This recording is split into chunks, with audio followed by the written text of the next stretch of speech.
Hi guys! Kahit walang nagtatanong, sasabihin pa rin namin kung saan mayroong late night food trip na mahilig magsanggip around QC area. Ito ay ang Seoul Gyupsal na matatagpuan lamang sa second floor Metro Focus Building Tomas Morato Avenue. Maluwang naman ang parking area nila sa loob at secure naman kasi may mga guards naman on duty. Siyempre, sinama pala namin si Amia kasi walang nagbabantay. Kaso, para siyang galit kasi sleeping time na niya ngayon. Ayun no guys, nakatagilid na. Kid and PW friendly nga pala itong building na to kasi meron silang elevator. At saka sa may mga anirarayo mo na dyan, pwedeng-pwede kayo rito.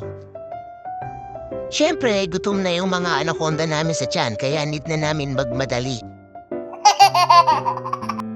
Ito nga pala guys yung mga menu nila. Meron silang tatlong set.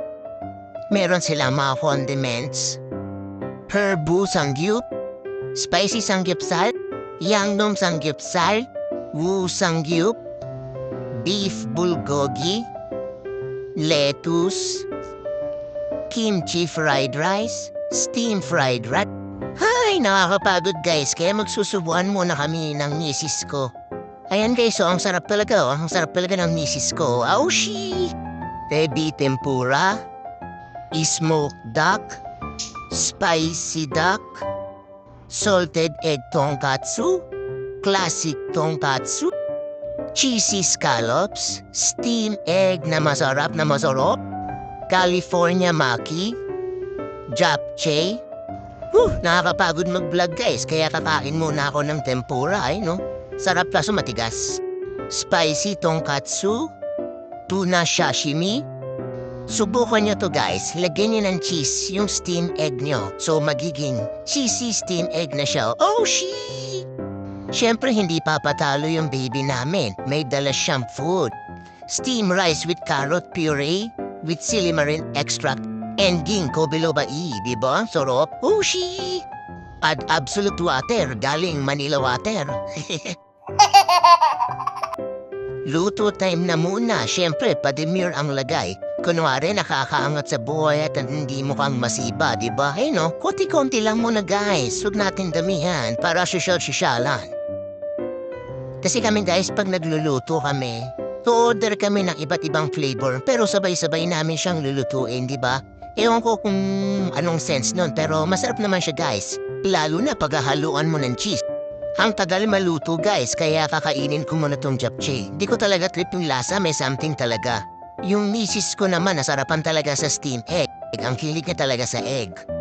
Yung tonkatsu guys, very dry na talaga. Parang luma na siya. At syempre yung lettuce, kimchi and beef combo, masarap talaga siya. Pati si Esme nagustuhan. Ang laki na subo, grabe. Pati itong cheesy steam egg, masarap talaga na combo. Itong kimchi fried rice, parang kakaiba yung lasa.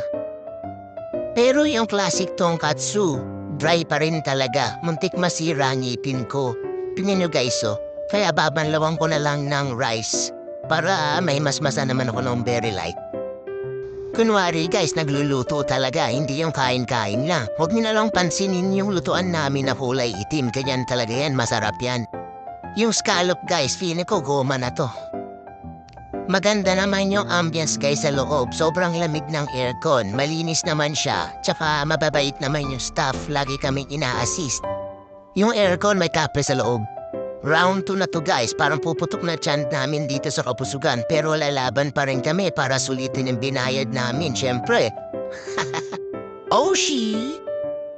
Siya nga pala yung pamangkin kong mahinhin. Kala mo talaga di malakas kumain. So ayun guys, medyo busog na kami. Sulit na siguro yung binayad namin. Kaya hanggang sa muli guys, bye-bye! Kaso pag 12 AM na, nagsasara na pala yung elevator nila. Kaya uwi kayo maaga guys ha.